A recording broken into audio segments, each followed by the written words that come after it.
ghost pilots of Times Square. He had just graduated from Harvard University and was living in Manhattan. He loved the city and was beginning to feel at home on its streets. World War II was raging in Europe, and like all other good citizens, he followed the headlines daily and did his part for the boys overseas. Hugging his jacket close, he stood shivering at the corner, waiting for the light to change and wondering where his enlisted friends might be staying on that cold winter night. He hoped they were safe. He shivered, only partially from the cold, and looked around him at the bright lights of Times Square.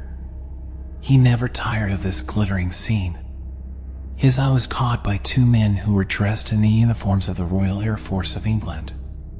They must be on leave, he thought. The men stopped beside him, glanced quickly at their watches, and then nodded and grinned at him. The taller of the two asked him, in the clipped accent of the British, if this was Times Square. He suppressed a smile at such a touristy question and said that it was. The light changed, and the two RAF pilots fell into step with the Harvard graduate as he crossed the street. The three men fell into conversation together as they meandered along the shining streets. The Brits were thrilled to be in Times Square after all they had suffered in the war. They didn't go into detail about their wartime experiences, and he didn't press them. He just enjoyed their pleasure in the scene, which was marred only by the frequent checking of their watches. Finally, he asked if they had someplace to be, but they said they were free for the evening. He promptly invited them to have dinner with him at the Harvard Club, and the RAF pilots accepted with alacrity. The three men repaired immediately to the Harvard Club, where they dined leisurely and chatted late into the evening.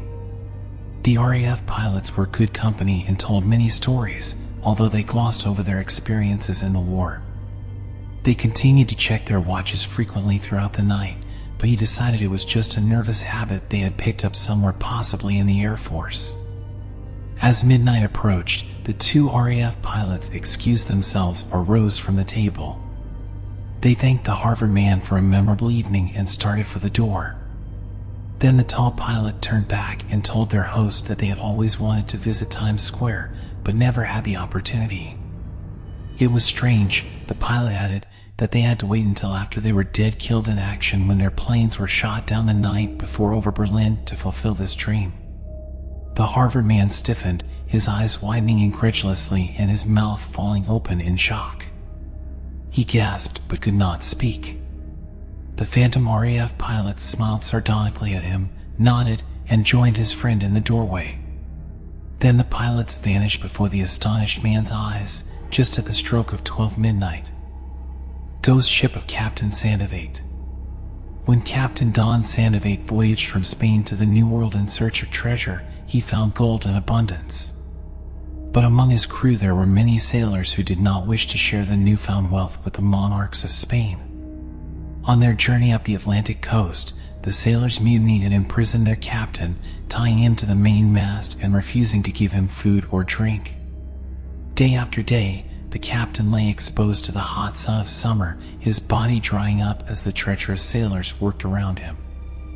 Finally, his pride broken, Don Sandovate begged, "Water.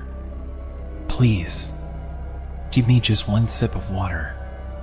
The mutineers found this amusing and started carrying water up to the main mast and holding it just out of reach of their former captain. In the terrible heat of a dry summer, the captain did not survive long without water. A few days after the mutiny, the captain succumbed to heat and thirst.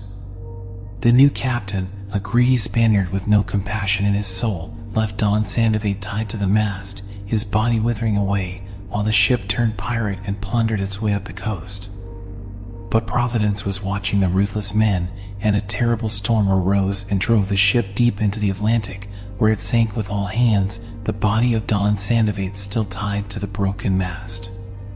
Shortly after the death of the mutineers turned pirate, an eerie ghost ship began appearing along the coast, usually in the calm just before a storm. It had the appearance of a Spanish treasure ship, but its mast was broken, its sails torn, and the corpse of a noble-looking Spaniard was tied to the mast. The ship was crewed by skeletons in ragged clothing. As it passed other ships or houses near the shore, the skeletons would stretch out bony hands and cry, "Water. Please. Give us just one sip of water." But none can help them, for they are eternally doomed to roam the Atlantic, suffering from thirst and payment for their terrible deeds against their captain and the good people living along the Atlantic coast. Ghost Train. I was a railway fireman back in those days, working on the CPR line in Alberta. I did a hard day's work and earned me a fair wage. I was young then, and my pretty little bride was just setting up housekeeping in the little cottage that was all we could afford. Life was good, and I thought everything would continue rolling along that way. Then came that fateful day in May of 1908. I was working nights that month, and my buddy Tui was the engineer. We were about 3 kilometers out of Medicine Hat when a blazing light appeared in front of the engine. It was another train on a collision course with us. Tui yelled at me to jump, but there was no time. The light was right on top of us. I thought we were dead. Then the oncoming train veered off to the right and ran past us, its whistle blowing and the passengers staring at us through the windows. But there was only a single track in that stretch of hills, and it was the one we were on. I looked over at the shrieking, rumbling ghost train and saw that the wheels were not touching the ground. Well, we were mighty spooked by the incident. Tui decided to take some time off from engineering and began working in the yard, but I kept working the night shift as a fireman, not wanting some ghost train to drive me away, a job I enjoyed. A few weeks later, I was stoking the fire for an engineer named Nicholson when we heard the shrill whistle blast through the calm night air. We were on the same single track just outside of Medicine Hat, and the brilliant light of the ghost train burst out of nowhere, blinding us. Nicholson gave a shout of terror, and I thought my heart would stop. As before, the ghost train veered off to the right at the last possible second. I saw it race past us on tracks that did not exist, its passengers staring curiously at Nicholson and I from out of the windows. That did it. I wasn't about to go back on the tracks after that. I did yard work for the rest of the month of May and a few weeks in June. Finally, I decided that enough was enough, and I gritted my teeth and resumed my role as fireman. I was firing up an engine in the yard one evening in early July when the report of an accident came in.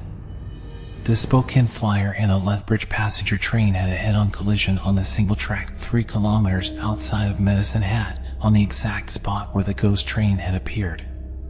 The Lethbridge locomotive had derailed and its baggage car was destroyed.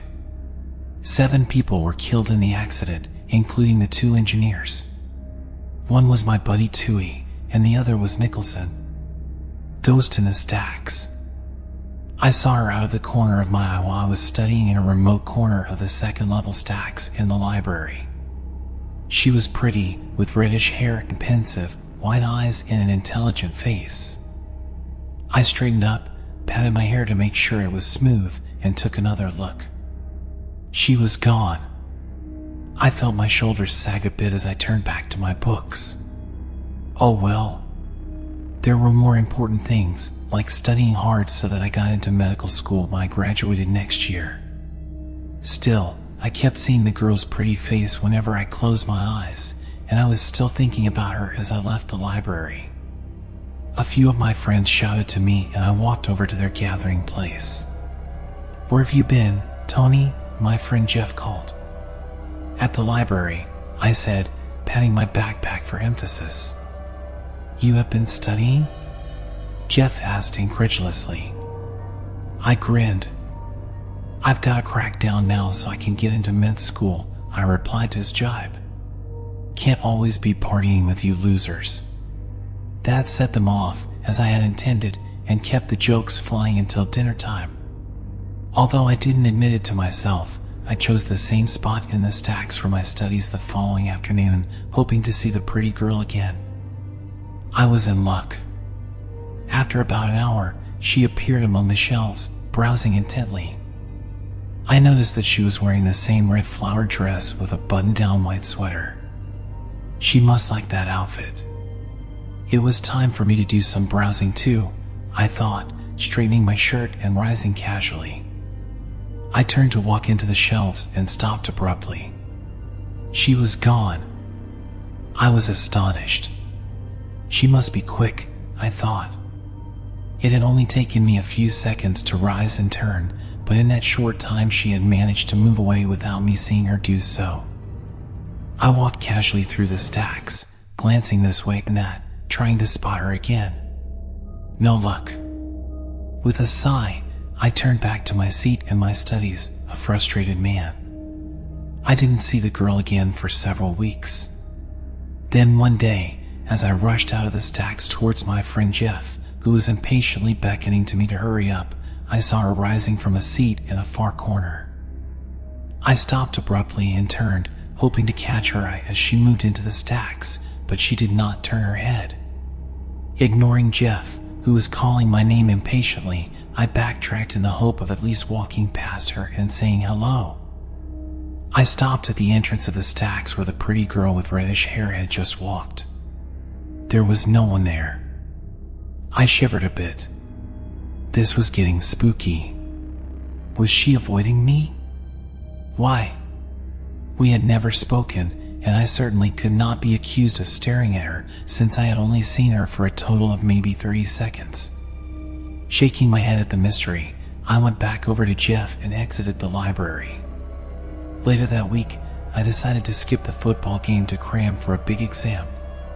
Just about everyone else was at the game, so the library was nearly deserted as I strolled over to my favorite study spot in the stacks on the second level.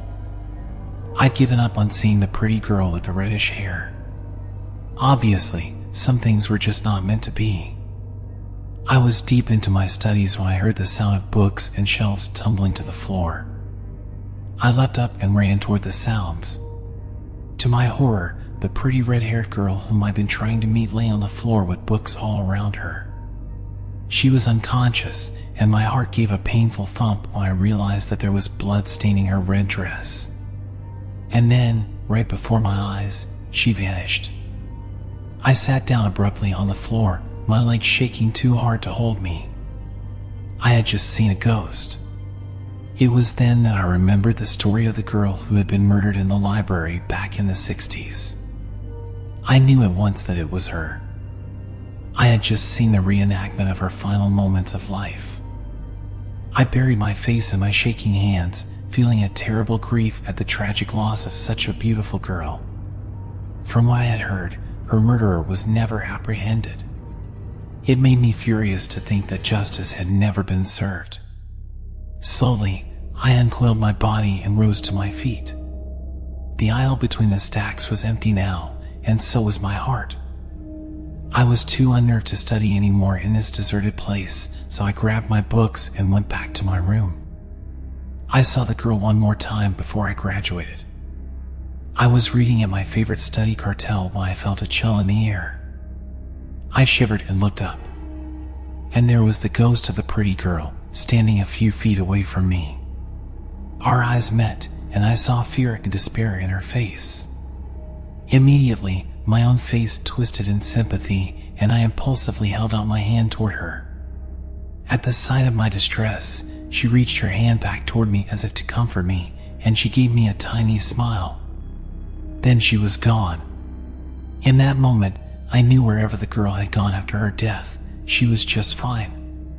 And I felt sure that someday, somewhere, her killer would be brought to justice, if not in this world, then most assuredly in the next.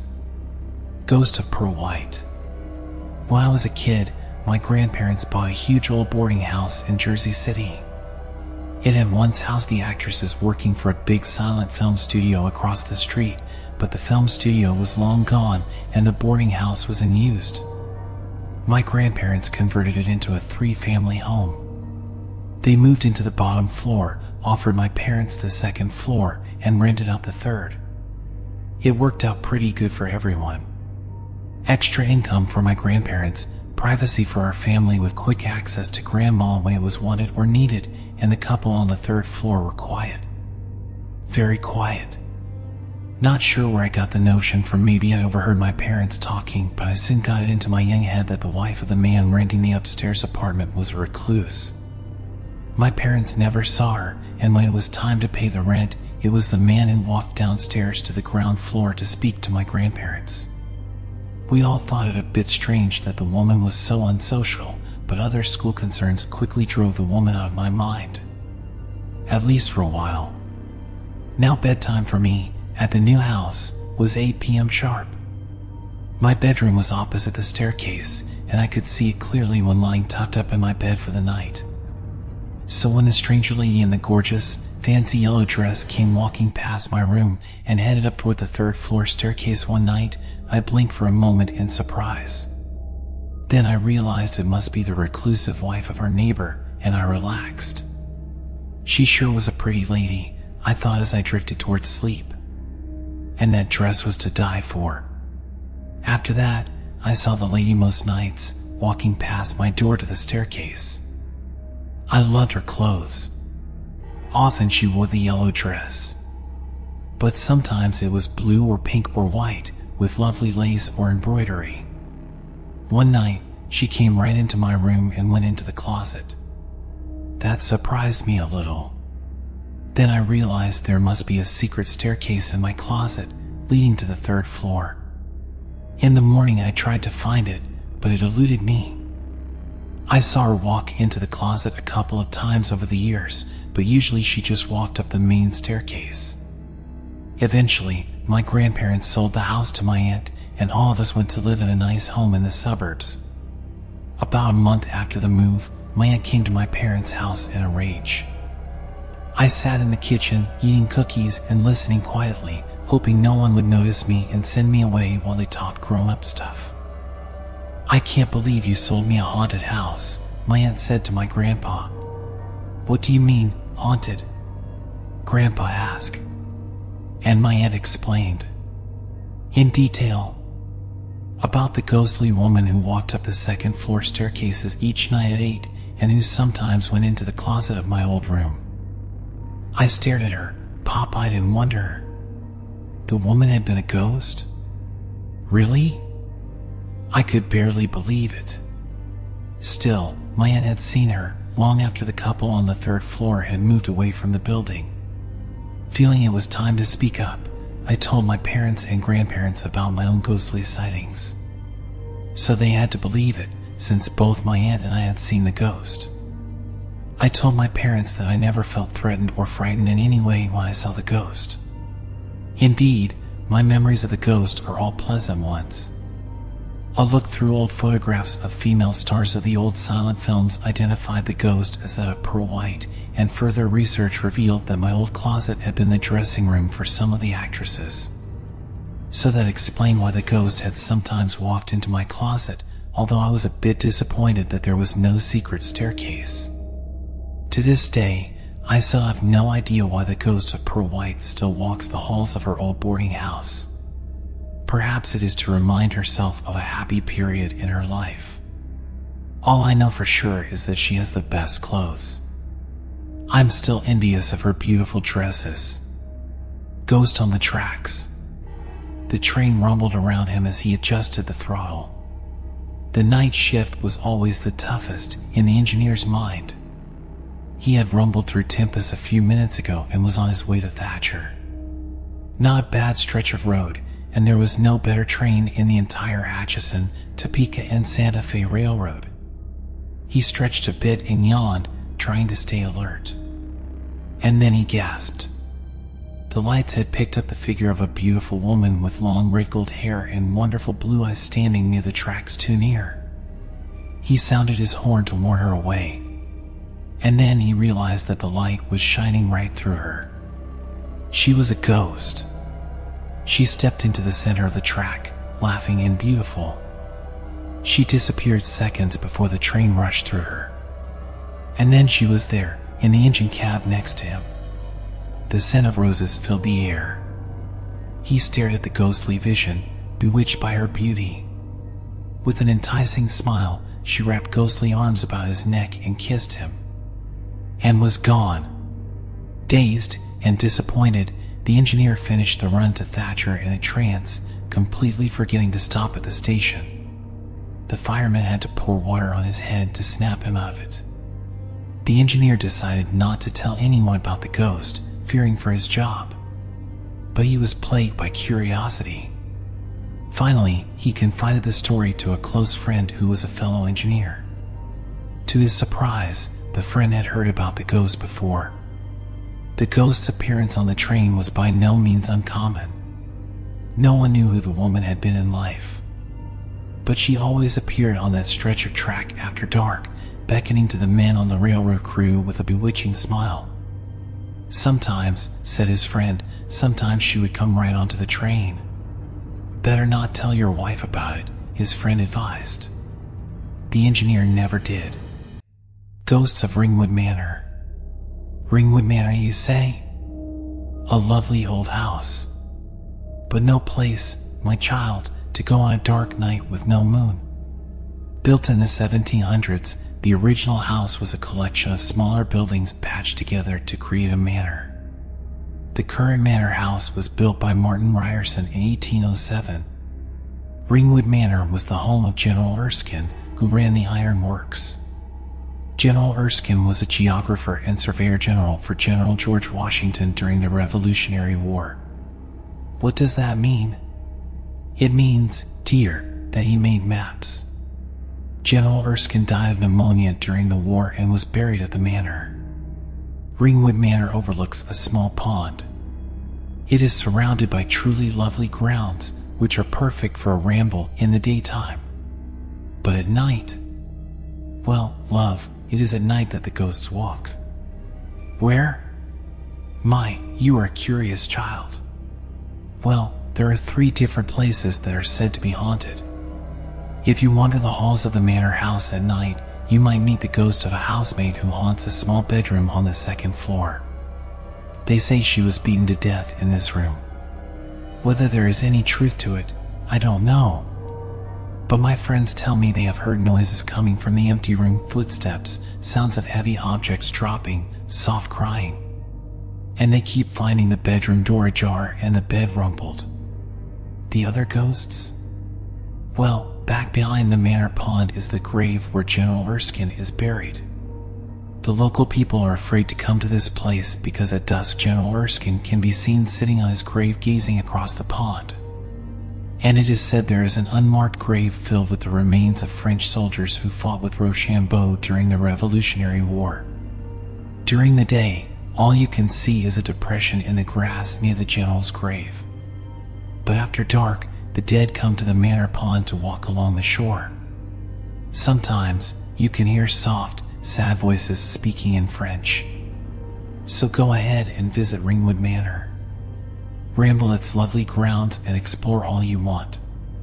Just be sure to be home before dark.